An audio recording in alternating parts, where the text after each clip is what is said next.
mohon dosen izin memperkenalkan diri Taruna tingkat 4 Politeknik Imigrasi dan Pemasyarakatan. Nama Andi Jerry Manuru, NRT 2022.2558.101, Prodi Hukum Kementerian A. Izin Bapak, izin menjelaskan tentang pikiran John Rawls yang dikaitkan dengan kasus keimigrasian. Sebelumnya, bayangkan, kita belum lahir ke dunia. Kita tidak tahu apakah kita akan lahir sebagai warga negara apa atau seorang pengungsi di kamp perbatasan yang penuh susah. Kita tidak tahu ras, agama, atau status ekonomi kita.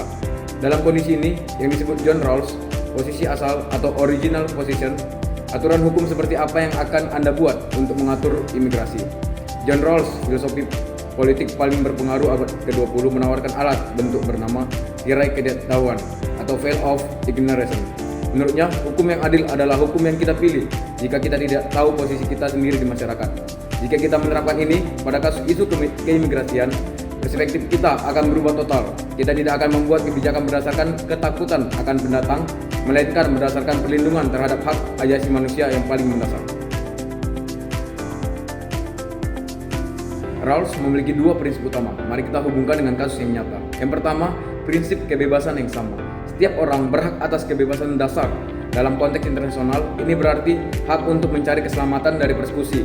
Ketika kita melihat krisis pengungsi global seperti dari Suriah atau Ukraina, Rawlsian akan berargumen bahwa negara-negara memiliki kewajiban moral untuk menerima mereka karena keselamatan nyawa adalah kebebasan yang fundamental. Yang kedua, prinsip perbedaan. Ketimpangan sosial dan ekonomi hanya boleh ada jika memberikan manfaat terbesar bagi anggota masyarakat yang paling tidak beruntung dalam skala internasional. Yang paling tidak beruntung adalah para imigran ekonomi yang melarikan diri dari kemiskinan ekstrim. Jika ekonomi global menciptakan ketimpangan, maka kebijakan imigrasi harus dirancang untuk membantu mereka yang berada di posisi terbawah, bukan justru memperlebar jurang kesejahteraan melalui tembok pembatas yang kaku. Mari kita bawa pemikiran ini ke Indonesia, khususnya penanganan pengungsi Rohingya. Indonesia bukan penanda tangan Konvensi Pengungsi 1951, sehingga secara hukum formal kita tidak wajib menerima mereka secara permanen. Namun jika menggunakan kacamata Rawls, jika kita berada di balik tirai ketidaktahuan dan tidak tahu apakah kita adalah seorang warga Aceh atau seorang etnis Rohingya yang terombang-ambing di laut, aturan apa yang kita lakukan?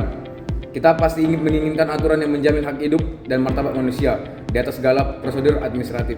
Secara nasional, Rawls mengingatkan kita bahwa keadilan bukan sekedar kepatuhan pada undang-undang, tetapi tentang apakah undang-undang tersebut memihak pada kemanusiaan.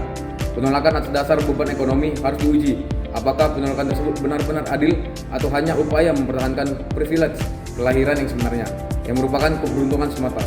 Sebagai penutup, John Rawls mengajak kita untuk melampaui ego nasionalisme. Keadilan dalam keimigrasian bukan tentang siapa yang punya paspor, tentang bagaimana kita memperlakukan manusia lain yang kurang beruntung daripada kita.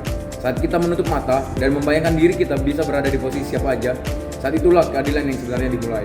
Apakah kebijakan imigrasi kita hari ini sudah lolos uji, kira-kira ketidaktahuan, atau kita hanya beruntung lahir di sisi tembok yang benar? Terima kasih.